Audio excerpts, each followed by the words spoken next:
Battery's reading 14.7 volts on the solar panel charge controller.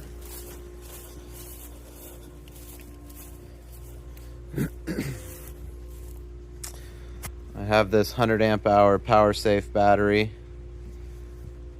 hooked to this 2000 watt pure sine wave inverter, and it's plugged into my fridge.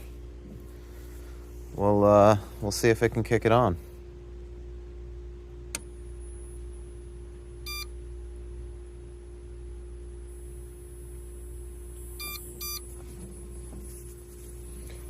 Well, we're showing power. Let's go see if the fridge is working. The garage fridge. And she's running.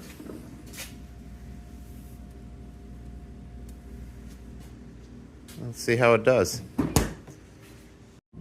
Just to check back in, our battery is dropped to 11.7, flickering between 11.7 and 11.8. This solar panel is putting out 6.3 amps.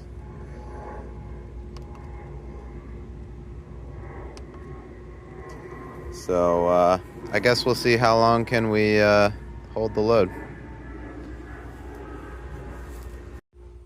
So here we are 4 or 5 hours later. I'm holding 11.8.